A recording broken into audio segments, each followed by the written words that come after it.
So in the previous video, we actually talked about the application of a loading in the longitudinal direction, alright, along the axial direction or axial loading E1. Now we're going to talk about transverse direction E2, where you're trying to rip apart your fibers, or your fibers are somewhat glued together, alright, very closely together. Okay, so if you were to pull this thing, if I were to look into this view right now, okay, this is something like this. If I were to pull in this direction, this thing somewhat will be extended.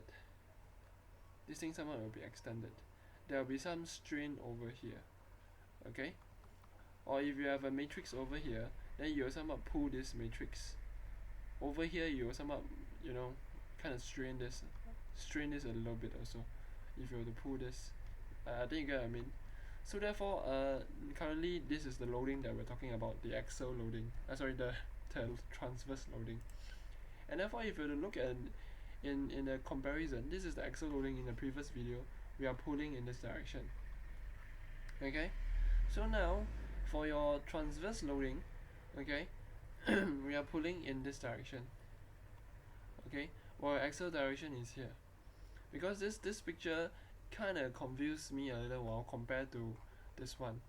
Alright, so I took quite a while to realize, oh, okay, something is, yeah. But anyway, so you just need to know that it's trying to pull the fiber and the matrix, this surface apart. So it's easier to pull something like tearing your paper apart, something like that, or the meaning lah. Okay, so this is why it's slightly weaker for the transverse side. Okay, and therefore we'll utilize the understanding of a isostress model where your stresses are the same throughout everything. Previously, in a previous video, we talked about as an isostrain system, right? Alright, isostrain system. So axial loading is isostrain, while your transverse loading is your axial isostress. Yeah. And we are also keen to actually find out the Young modulus of your composite, alright, for your transverse system, or in other words, E2, okay, E composite 2, right, direction 2, which illustrate the transverse direction, where my E2, okay, pulling in this direction. Okay, so how do we start? So a system is a length, alright, if you what system is a length? Okay, you have an original length of a material, alright, and if you were to pull in the direction, although this looks like a longitudinal system, but I'm just using this as an example, if you were to pull, you have a change in length again, right? And change in length divided by length will give you your epsilon strain. Okay, and therefore what we're gonna do is to rearrange this length upwards. So I would have strain times your length will give you your change in length. We're looking at this part. So if you were to come back to the picture of your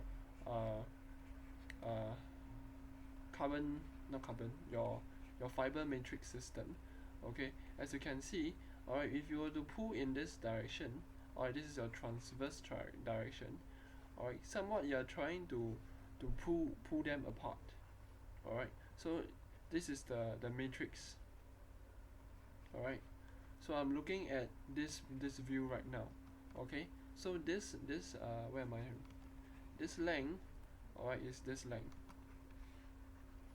Okay, so this is your fiber, and the squarish one are your matrices, in order to define it clearly to you. So if you were to pull in the transverse direction, there is, to a certain extent, a strain, a change in length throughout their sides. You see? Nonetheless, for the fibers, there will be a pulling, because if you were to pull in this direction, somewhat this thing over here will extend. Alright, this thing over here will extend. This thing over here will extend. Alright, so in the end, this circular one will become like an ellipse, and you have something like this. At first was circle one, right? But because you pull, then they will becomes a bit weird shapes. Hope that this is pretty clear. So they're trying to utilize this, they're trying to use this idea, alright, to actually compose or formulate an equation. And how we formulate this equation is by the understanding of the change in length of the matrix plus the change in length of the fiber will give you a change in length of the composite. Alright, to the certain extent, I believe this is what I'm doing correctly. Alright, I may be wrong, because it's not from the PDF provided, but I see there is a link or that derive the next step of what the formula is from the presentation slides. So since we know that change in length for the matrix can be rewritten as a strain times the length, then I can rewrite everything. Alright, this is the first equation coming up already. So your your strain times your length of a matrix plus your fiber and is equals to your overall strain in times the length of your composite. Right, or in other words, the change in length of your composite. So this is something like the first step lah, and it's being provided in your slides over here. I think you can see it, yeah, over here. Alright, exact same thing. Okay, so next what we're gonna do, alright, is to rearrange again. This rearrangement requires understandings of an area. Alright, because when you pull this thing, the area over here are the same.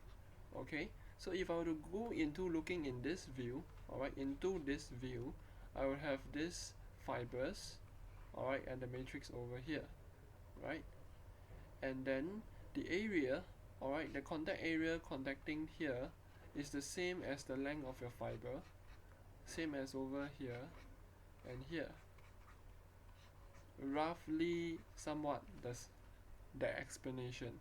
It's an assumed shape, alright, because currently what I'm doing now is a circle, but we assume that it is somewhat like a square. Okay, because the circle I draw is to illustrate that it's a fiber, then square is for a matrix. But I just want to illustrate to you that this is the area they're talking about, and it's throughout the whole length of this thing. Alright, the area. Previously in the Excel, in the previous video, we talked about the area of here. So now we're going to talk about the area of here. But nonetheless, yeah, I'm trying to make the connections. So let's come back here in this equation. How do we apply the area understanding, since we know that the matrix, fiber and the composite areas are all the same, alright, the contact area, so to speak.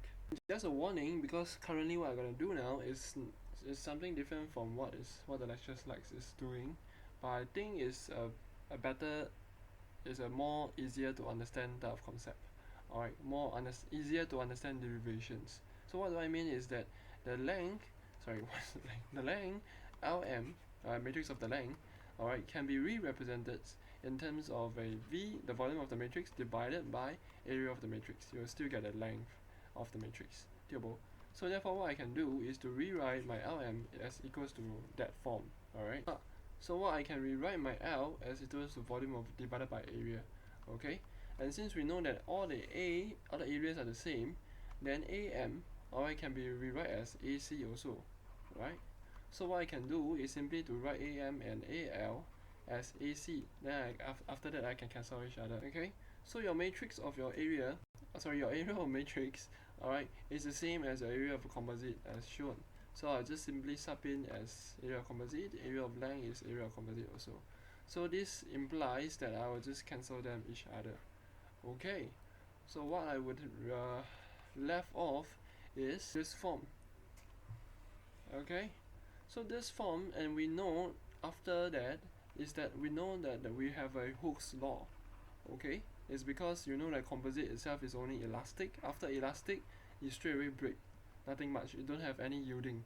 Okay, so we can straight away apply the Hooke's law, where we know that the Young modulus times the strain will give us your stress, right? Is it? I lazy find I think it's like that okay. Okay, so therefore we can rewrite your strain. Where's my strain? Yeah, this strain, or this epsilon, in terms of stress divided by E, the Young modulus. Okay, so using this equation, I can sub it in all over here. Okay, what I have is this.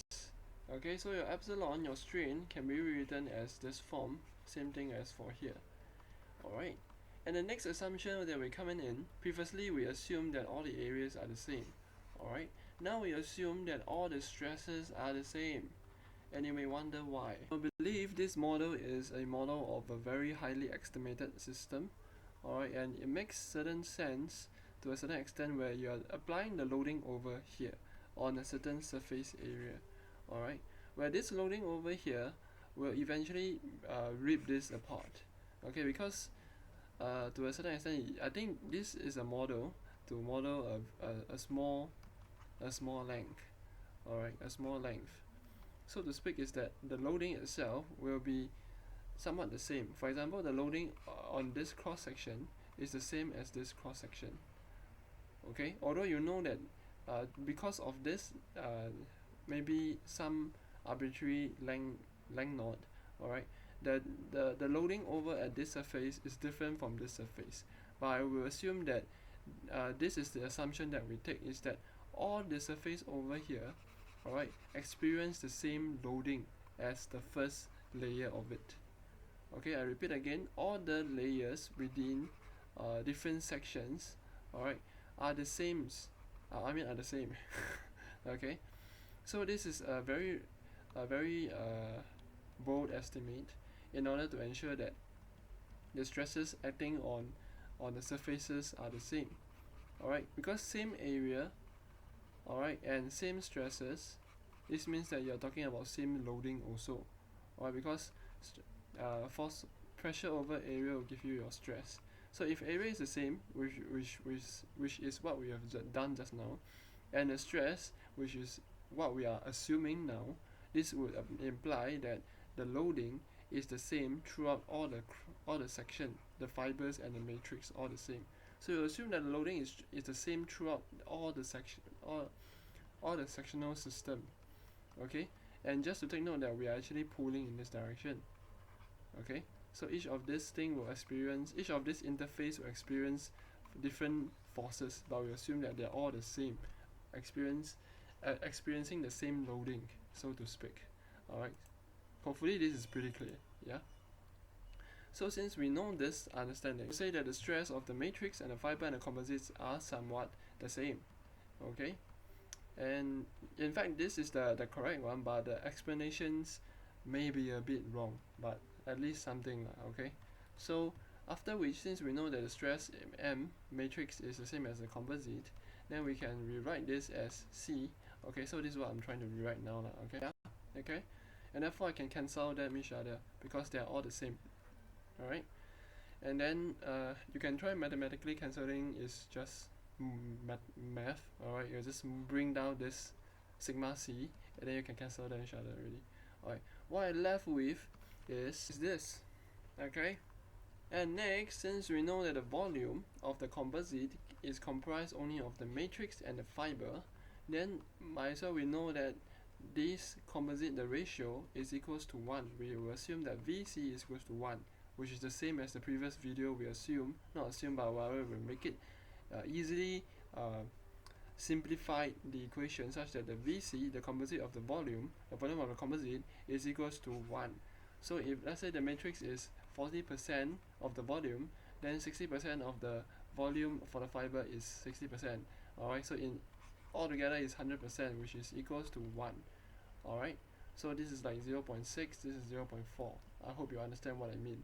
Okay, and therefore with this understanding, alright, VC, the composite of the volume of the composite is equals to 1. Alright, then I can simply rewrite this as yes, like this. Okay, so I will have this form coming up already. Alright, next I will rearrange. I'll multiply everything by EC. Okay, later on you know why. So I multiply everything by the Young modulus of the composite. Alright, so I would have this form. Maybe I should, yeah, you give me a while. Is it? Let me see. I think can. So I will have something like this. Okay, you give me a while. Equals to 1. Okay, so when I multiply everything by this, alright, is over here lah. Okay, and then this one must be multiplied because it's equals to each other, right? So they'll cancel each other, becomes 1. Okay, hope this is pretty clear. Next is just because currently I'm trying to rearrange stuff, right, in terms of your Young modulus, because our purpose is to find the Young modulus of the composite. Alright, so I will have this form, and now this is just pure math. Alright, I'll multiply everything by EM, EF, okay, and EM, EF. So I'm just simply rearranging this portion over here. This thing over here is equals to 1. Right, so I'm just simply rearranging the stuff such that it is easier and convenient for us to see. Okay, so I have this thing over here. Okay, this EF multiplied by this thing, this EM or AM will cancel out each other. Okay, so what I will have is VM times the EF over here. Okay, plus, alright, VF over EF, this EF will cancel with this one, so I will have VF EM.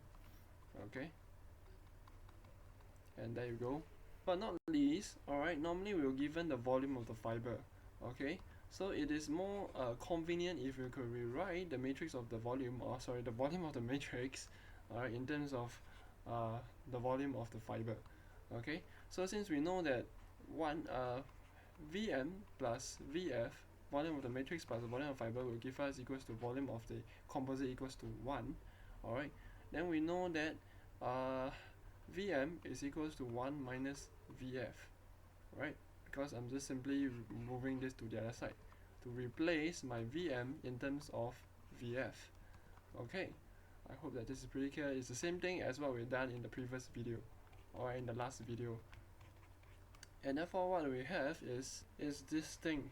Ta-da! Alright, so this is the general formula for your transverse loading of your fiber reinforced plastic composite. Okay, so this is in terms of a Young modulus for your transverse. Alright, and the next thing you may wonder, alright, or you will straight away know, or you may want, I don't know what. Anyway, so is that your longitudinal has its own Young modulus E1, alright, and therefore for the transverse it also has its own Young modulus E2. So there is a different Young modulus in different directions. Okay, and this is something that I just want to convey to you. Alright, and this transverse loading calculation is what we call the Rios model, or the Rios estimate. As the name suggests, is estimate. As we can see, we estimate that the areas are the same, and we also estimate that the stresses are the same and the loadings are the same. Alright, and this is why we derive all of this and eventually get this chunk of equation coming out. Okay, and the last part of this loading is we call the shearing, and the next video we'll talk about the shearing loading. See you there.